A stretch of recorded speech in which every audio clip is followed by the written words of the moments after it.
Lieutenant Commander Jake Morrison had seen enough in his 15 years of military service to know when something didn't add up.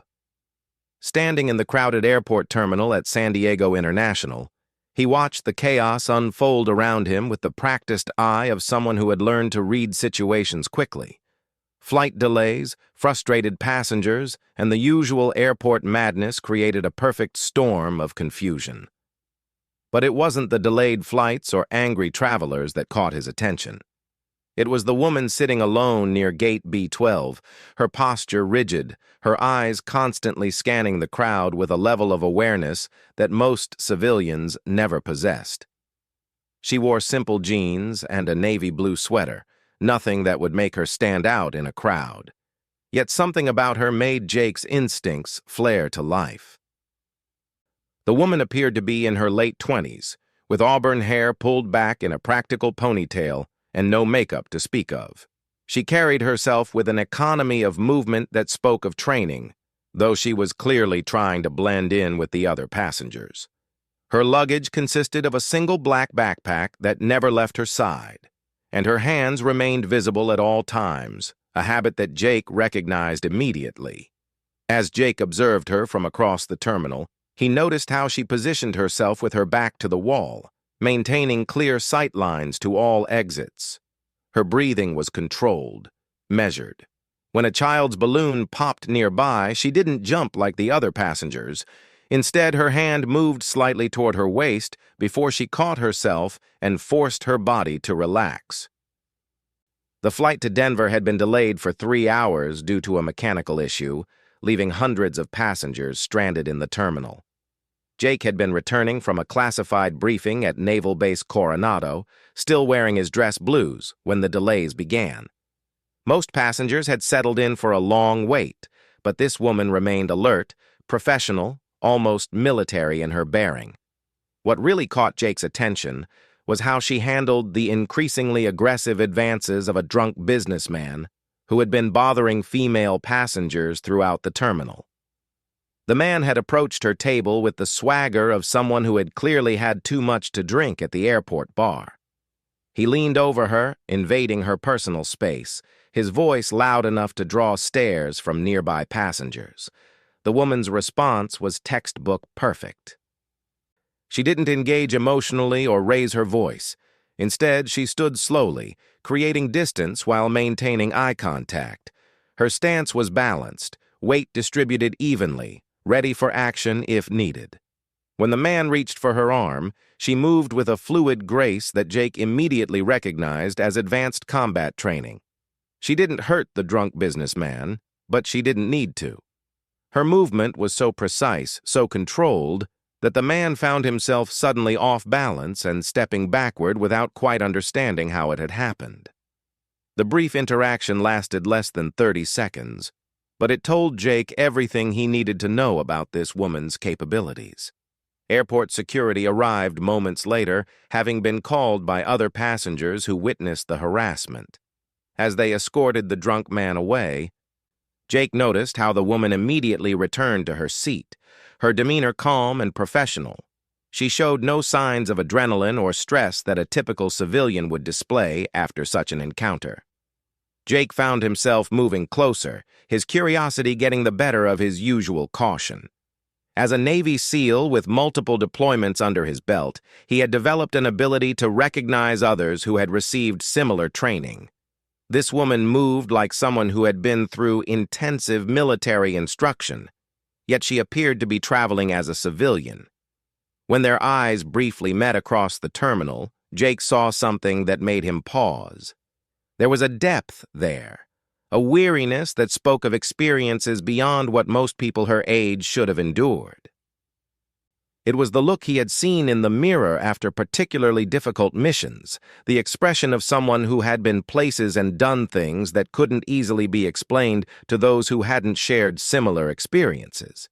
The woman seemed to sense his scrutiny and became even more careful about her positioning. She moved to a different seat, one that gave her an even better view of the terminal while making it harder for Jake to observe her directly. The movement was subtle, professional, and confirmed his growing suspicions about her background. As the hours passed, Jake watched her routine with growing fascination. She never left her bag unattended, never allowed anyone to approach from her blind spots, and maintained the same level of alertness throughout the entire delay. When she finally stood to use the restroom, she moved with the same controlled precision that had marked her earlier encounter with the drunk businessman. It was during her return from the restroom that the first real test occurred. A maintenance worker, distracted by his phone conversation, accidentally knocked over a wet floor sign, sending it clattering across the terminal floor with a loud metallic crash. The sound echoed through the space like gunfire, causing most passengers to jump or turn in surprise. But the woman's reaction was different. Instead of simply turning toward the sound like everyone else, she immediately dropped into a defensive crouch, her hand moving to her waist in a motion that Jake recognized instantly. It was the automatic response of someone trained to reach for a weapon, a reflex that took years of military conditioning to develop. She caught herself almost immediately, standing up and looking around to see if anyone had noticed her reaction. Most of the other passengers had already returned to their phones and conversations, dismissing the noise as just another minor airport incident.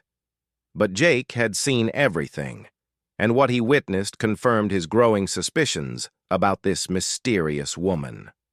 The defensive crouch, the reach for a weapon that wasn't there, the immediate assessment of potential threats. These were all responses that had been drilled into Jake during his SEAL training. They were automatic reactions that couldn't be faked or learned through casual self-defense classes. This woman had received the same type of intensive combat training that Jake knew so well. As their delayed flight was finally called for boarding, Jake made a decision that would change everything. He had to know who this woman was and what her story might be. There was something about her that spoke to the brotherhood he had known in the teams, a recognition of shared experiences that transcended normal civilian interactions. Moving through the boarding line, Jake positioned himself several places behind the woman, close enough to observe but far enough away to avoid drawing attention. When she handed her boarding pass to the gate agent, he caught a glimpse of the name on her documents, though he couldn't make out the details from his position. The flight to Denver was only half full due to the delays and cancellations, giving passengers plenty of space to spread out. The woman chose a window seat near the back of the plane, once again positioning herself where she could observe without being easily observed. Jake selected a seat across the aisle and several rows up, close enough to keep an eye on her but not so close as to appear threatening. During the flight, Jake continued to notice small details that reinforced his assessment of the woman's background. She didn't use the in-flight entertainment system, instead spending the time scanning her fellow passengers and occasionally checking her watch. When turbulence hit during the descent into Denver, she remained completely calm while other passengers gripped their armrests or looked nervous. It was as the plane was taxiing to the gate that the moment Jake had been unconsciously waiting for finally arrived. The woman was gathering her belongings when another passenger, an elderly man struggling with his overhead bag, lost his balance and stumbled backward. Without thinking, the woman reached out to steady him, and in that moment of instinctive action, her training took over completely. The movement she made was so subtle that most passengers missed it entirely. But Jake saw everything with perfect clarity, and what he witnessed made his blood run cold with recognition. In steadying the elderly passenger, the woman had automatically used a hand signal that Jake knew as well as his own name. It was a tactical communication gesture used exclusively by Navy SEALs during close-quarters operations, a silent way to indicate all clear to team members in high-stress situations. The signal lasted only a fraction of a second before the woman realized what she had done and quickly converted the gesture into a simple helping hand for the elderly passenger. But Jake had seen it, recognized it, and felt his world shift as the implications hit him like a physical blow. Only Navy SEALs used that particular signal. It wasn't something taught in regular military training or civilian self-defense courses. It was a specialized communication tool developed specifically for SEAL operations, known only to those who had earned the right to call themselves part of that elite community. As passengers began filing off the plane, Jake's mind raced with questions that seemed to have no reasonable answers. Who was this woman? How did she know SEAL tactics and signals? And why was she traveling as a civilian when she clearly had military training that rivaled his own? The woman moved through the airport with the same professional awareness she had displayed throughout their journey, but Jake noticed that she had become more cautious, more alert to potential surveillance. It was as if she sensed that someone had noticed her moment of tactical instinct on the plane. As they approached the baggage claim area, Jake made a decision that went against every instinct for operational security he had developed over his career. He was going to approach this woman directly and find out who she was. The implications of what he had witnessed were too significant to ignore, and his curiosity had grown into a professional necessity. Standing near the carousel where their luggage would arrive, Jake watched the woman position herself with her back to a pillar, maintaining visual contact with all entrances to the baggage area. Her behavior continued to reinforce his assessment, but he still couldn't understand how a civilian could have learned the specialized signals he had witnessed. When their eyes met across the crowded baggage claim, Jake saw a flicker of recognition pass across the woman's features. She had been watching him too, and her training had apparently led her to the same conclusion about his background that he had reached about hers. The mutual recognition created a tension that seemed to fill the space between them. It was time for answers, and Jake knew that his next move would determine whether this mysterious encounter would remain an unsolved puzzle or become something much more significant. Taking a deep breath, he began walking toward the woman, his mind already forming the questions that demanded answers. Jake Morrison approached the woman with the measured confidence of someone accustomed to high-stakes situations, but his heart was pounding with an intensity he hadn't felt since his first combat deployment. Every step brought him closer to answers that could fundamentally change his understanding of the military community he had devoted his life to serving. The woman saw him coming long before he reached her position by the baggage carousel. Her posture shifted almost imperceptibly, and Jake recognized the subtle signs of someone preparing for a potentially hostile encounter. Her weight distribution changed, her stance became more balanced, and her hands moved to positions where they could react quickly if needed. When Jake stopped about 6 feet away from her, maintaining a respectful distance that wouldn't trigger her defensive instincts, he spoke in the calm, professional tone he had learned to use during diplomatic missions. His voice was low enough that surrounding passengers couldn't overhear, but clear enough that she would understand every word. "Ma'am, my name is Lieutenant Commander Jake Morrison, United States Navy. I couldn't help but notice some things during our flight that I'd like to discuss with you, if you have a moment." The woman's eyes met his directly, and Jake saw a flash of calculation pass across her features. She was evaluating the situation, considering her options, and weighing the risks of engagement versus avoidance.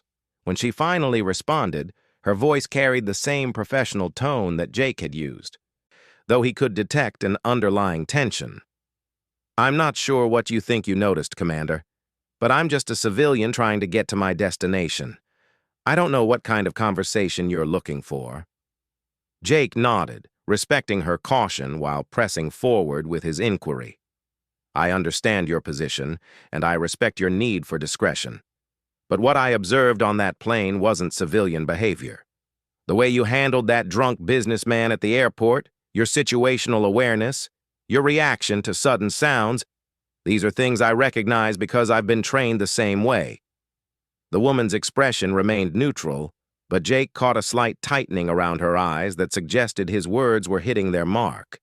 She was listening, processing, and probably trying to decide how much he actually knew versus how much he was guessing. "More specifically," Jake continued, lowering his voice even further, When you helped that elderly passenger on the plane, you used a hand signal that I know very well.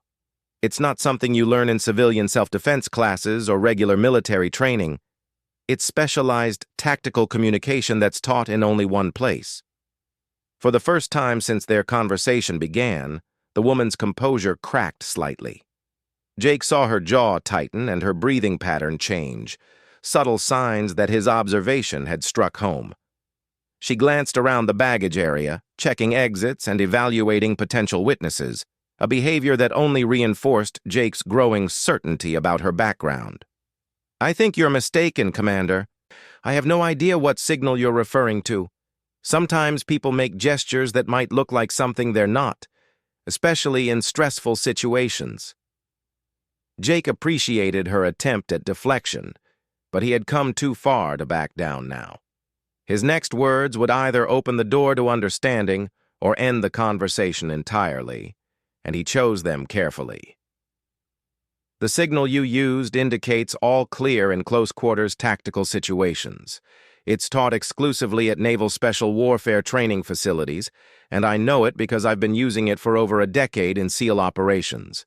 No civilian has access to that kind of specialized communication." The impact of Jake's statement was immediate and unmistakable. The woman's entire demeanor shifted, and Jake found himself looking at someone who had dropped all pretense of being an ordinary traveler. Her stance became more assertive, her gaze more intense, and her voice took on an edge of authority that hadn't been there moments before. "You need to stop this conversation right now, Commander Morrison.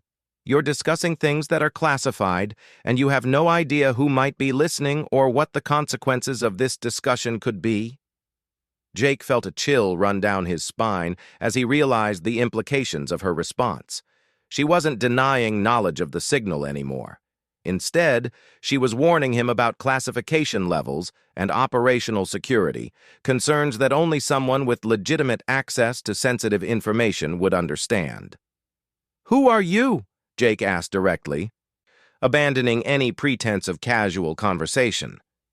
"How do you know about SEAL tactical communications? And why are you traveling as a civilian when you clearly have military training?" The woman looked around the baggage area once more, her expression conveying a mixture of frustration and resignation. When she spoke again, her voice carried a weariness that Jake recognized from his own experiences with classified operations and their aftermath. "My name is Sarah Chen, and you're right about my background, but this isn't the place for this conversation, and you don't understand what you're getting yourself into by pursuing this."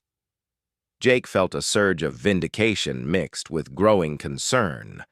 His instincts had been correct about Sarah's military background, but her warning suggested that there were complications he hadn't anticipated. "I understand operational security, Sarah. I've been living with classified information for 15 years, but what I saw on that plane doesn't make sense unless you've been through SEAL training, and last I checked, women weren't allowed in that program." Sarah's expression became grim, and Jake could see her internal struggle as she weighed the risks of revelation against the necessity of explanation. When she finally spoke, her words carried implications that shook Jake to his core. "You're right that women weren't officially allowed in SEAL training during the time frame you're thinking of, but there are programs you don't know about, operations that never made it into the official records, and training that occurred outside the normal channels." Jake's mind raced as he tried to process what Sarah was telling him. Black operations, unacknowledged programs, training that existed outside normal military channels. These were possibilities he had heard whispered about, but never confirmed. "What kind of programs?" Jake asked, though he suspected that Sarah's answer might lead him into territory where he had no clearance to operate. "The kind that don't exist on paper, Commander.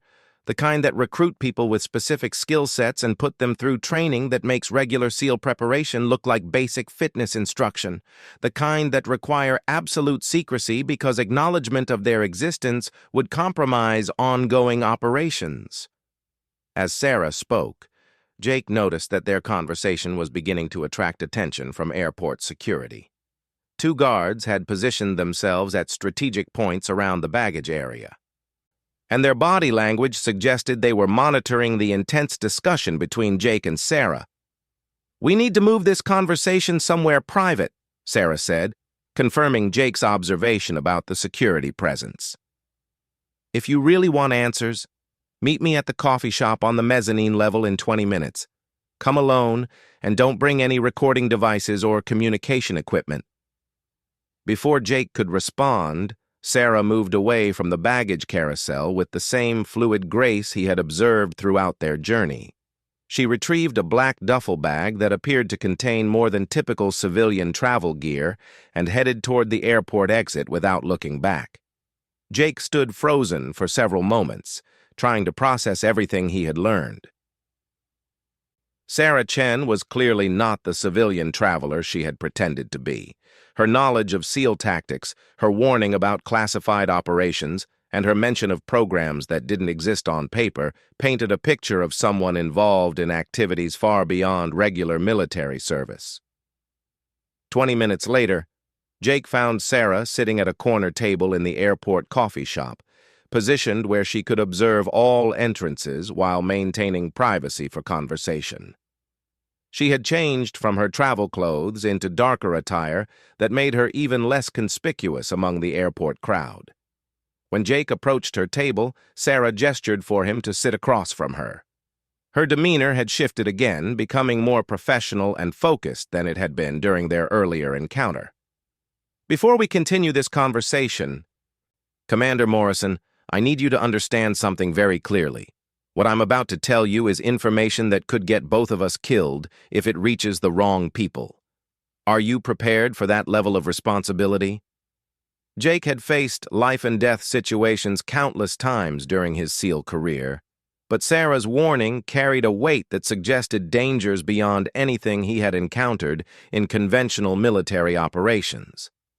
"I've maintained operational security under the most extreme conditions imaginable, Sarah. Whatever you need to tell me will be held in the strictest confidence." Sarah studied Jake's face for several long moments, apparently evaluating his sincerity and trustworthiness. When she finally spoke, her words opened a window into a world that Jake had never imagined existed. "In 2018, I was recruited for a program called Project Nightingale. Officially, it never existed. Unofficially, it was designed to create female operatives with capabilities that exceeded traditional special forces training.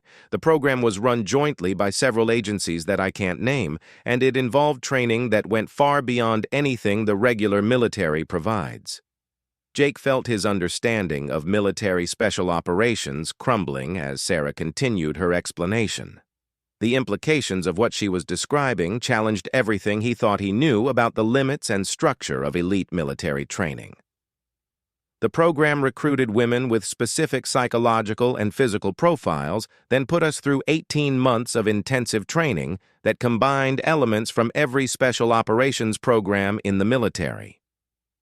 We learned SEAL tactics, Delta Force procedures, Marine recon techniques, and methods that I'm not authorized to discuss even now. As Sarah spoke, Jake began to understand the significance of what he had witnessed. The tactical awareness, the combat reflexes, the specialized hand signals, these weren't anomalies or coincidences. They were evidence of training that surpassed even his own extensive SEAL preparation. "How many women went through this program?" Jake asked, though he suspected that Sarah's answer would only raise more questions. 12 were selected initially. Only 6 completed the training. Of those 6, only 3 are still alive. The stark reality of Sarah's words hit Jake like a physical blow. Whatever Project Nightingale had been designed to accomplish, it had come at a terrible cost to those involved. "What happened to the others?" Sarah's expression became distant, and Jake could see the weight of memories that she clearly wished she could forget. "Operations that officially never happened, Commander. Missions in places that aren't supposed to exist, against enemies that the public will never know about. We were sent into situations where traditional special forces couldn't operate, and some of us didn't come back." As Jake absorbed the full implications of Sarah's revelations, he began to understand why she had been so cautious about revealing her background. Project Nightingale represented a level of classified operations that existed in the shadows beyond even his highest security clearances. "Why are you telling me this, Sarah? Why risk exposure by revealing classified programs to someone you met by chance?" Sarah's answer would prove to be the most shocking revelation of their entire encounter, and it would set in motion events that neither of them could have anticipated. Sarah Chen leaned forward across the coffee shop table, her voice dropping to barely above a whisper as she prepared to reveal the truth that would change Jake Morrison's life forever. The weight of her next words seemed to hang in the air between them, heavy with implications that neither of them could fully comprehend. "I'm telling you this, Commander Morrison, because our meeting wasn't a coincidence. I've been tracking your movements for the past 3 weeks, waiting for an opportunity to make contact without compromising either of our positions." Jake felt the world shift beneath him as Sarah's words sank in. Everything he had assumed about their chance encounter, every observation he had made about her behavior, suddenly took on new significance. He had thought he was the hunter, carefully observing and analyzing her actions, when in reality, he had been the target all along. "Tracking me?" Jake's voice carried a mixture of disbelief and professional concern. "Why? What possible interest could Project Nightingale have in a regular SEAL commander?" Sarah's expression became even more serious, and Jake could see her weighing how much truth she could safely reveal. When she spoke again, her words opened doorways to possibilities that Jake had never considered. "Because you're not a regular SEAL commander, Jake.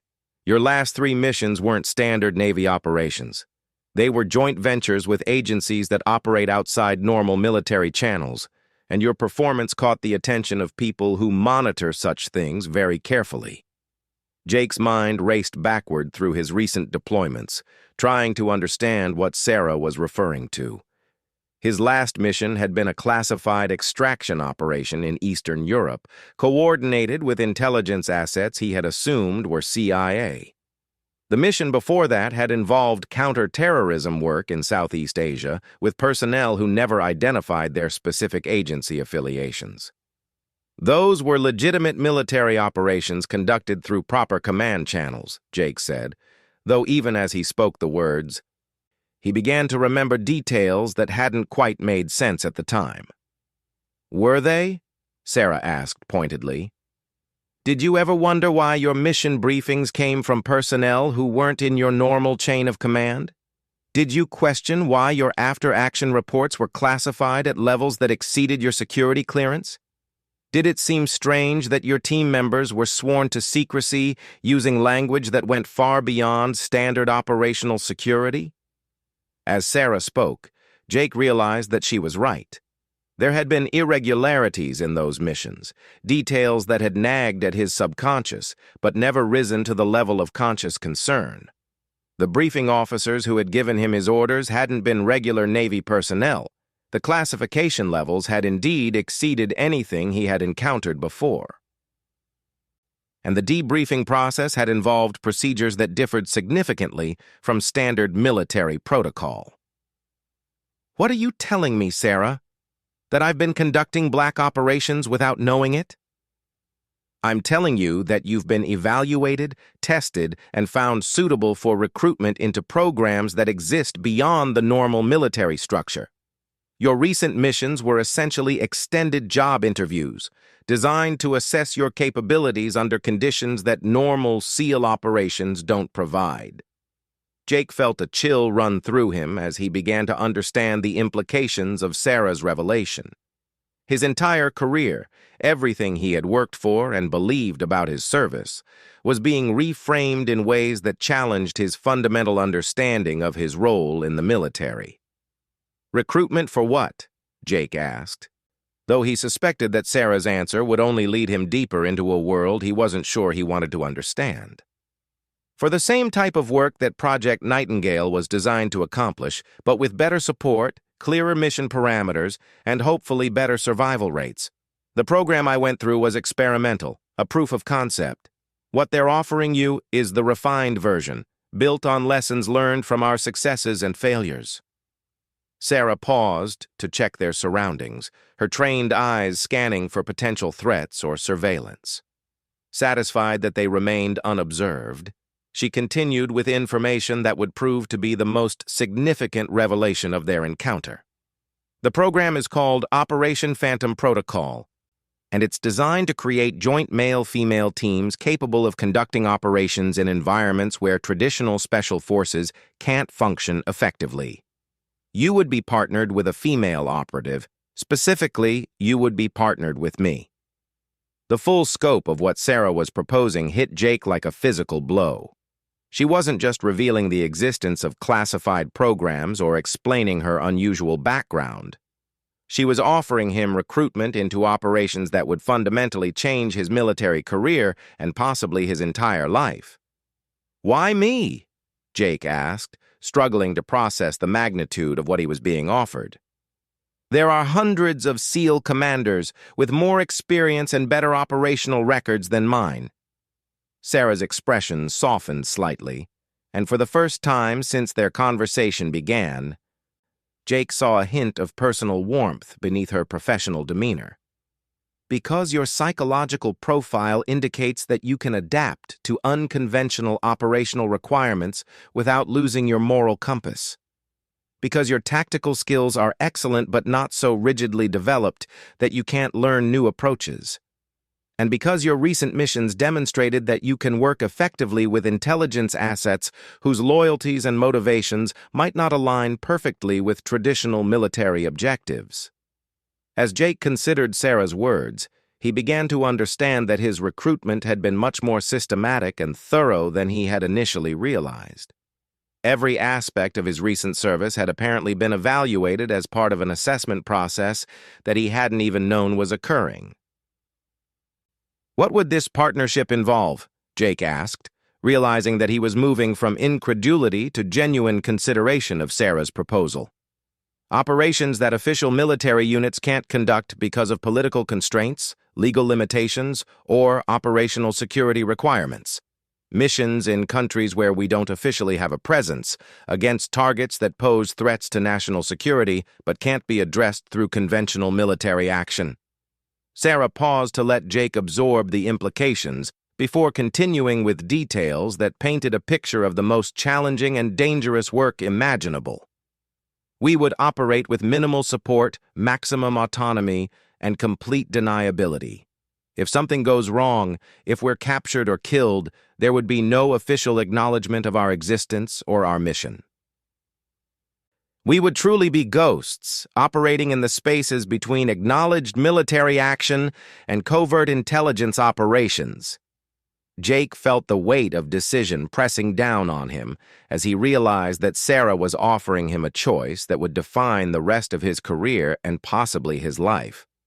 The work she was describing represented the ultimate expression of special operations capability, but it came with risks and isolation that exceeded anything he had experienced as a SEAL. "How much time do I have to decide?" Jake asked, knowing that his answer would have consequences that reached far beyond his personal preferences. "You don't," Sarah replied simply. "The mission parameters have already been established, and operational requirements dictate that we begin immediately. Your choice is whether to accept the assignment or return to regular SEAL operations with no knowledge that this conversation ever occurred." The finality of Sarah's statement forced Jake to confront the reality that he was at a crossroads that would determine his entire future. He could return to his familiar world of conventional special operations, continuing to serve his country through established military channels. Or he could step into the shadows with Sarah, taking on challenges that would test every aspect of his training and character. "If I agree to this partnership, what happens next?" Jake asked, his question indicating that he was seriously considering Sarah's proposal. "We leave this airport together and begin a briefing process that will last for 72 hours. You'll learn about threats that aren't acknowledged in public intelligence reports, operational capabilities that don't exist in official military doctrine, and mission objectives that can't be achieved through conventional means.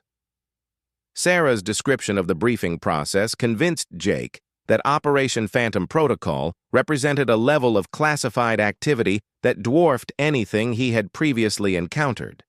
The scope and complexity of what she was describing suggested resources and authority that operated at the highest levels of government. And if I decide not to participate? Then you'll be debriefed. Your memory of this conversation will be officially classified, and you'll return to your regular SEAL duties with a commendation for exceptional service during your recent missions. Your career will continue on its current trajectory, and you'll never hear from me again. As Jake weighed his options, he realized that Sarah had presented him with a choice that was both simple and impossibly complex. Simple because the decision was binary, accept or decline. Complex because the implications reached into every aspect of his life and service. Looking across the table at Sarah, Jake saw not just an exceptionally trained operative, but a potential partner whose capabilities complemented his own in ways that could create operational possibilities beyond anything either of them could achieve alone. The hand signal that had started their entire encounter had been just a glimpse of the shared language they could develop. "Sarah," Jake said finally, his voice carrying a resolve that surprised even him. "I've spent my entire military career preparing for challenges that would test my limits and serve my country's interests. What you're offering sounds like the ultimate expression of both those objectives." Sarah's expression remained neutral, but Jake caught a slight relaxation in her posture that suggested his words were moving in the right direction. "I accept the assignment," Jake continued, feeling the weight of decision settling over him like a mantle. "When do we begin?" Sarah's response was immediate and professional, confirming that she had been prepared for his acceptance all along. "We begin now, Commander Morrison. There's a car waiting outside that will take us to a secure facility where your real education begins. From this moment forward, Jake Morrison, the SEAL commander, ceases to exist. You're about to become something entirely new." As they left the coffee shop together, Jake realized that his observation of a mysterious woman's hand signal had led him into a world where the boundaries between military service and shadow operations disappeared entirely. Walking beside Sarah toward an uncertain future, he understood that everything he thought he knew about special operations was about to be redefined. The automatic doors of the airport slid open as they approached, and Jake stepped through them into a new chapter of service that would challenge every assumption he had ever made about duty, sacrifice, and the hidden wars that shaped the world's future. Behind them, the normal world of civilian travelers and conventional military service continued unchanged. Unaware that two of the most dangerous people alive had just formed a partnership that would soon make headlines in classified reports around the world. The car Sarah had mentioned was waiting exactly where she had indicated, its tinted windows and diplomatic plates suggesting resources that operated at the highest levels of government authority. As Jake slid into the passenger seat beside the woman whose tactical signal had changed his life forever, he knew that Lieutenant Commander Jake Morrison was indeed ceasing to exist, making way for something far more dangerous and infinitely more capable than anything the regular military had ever produced.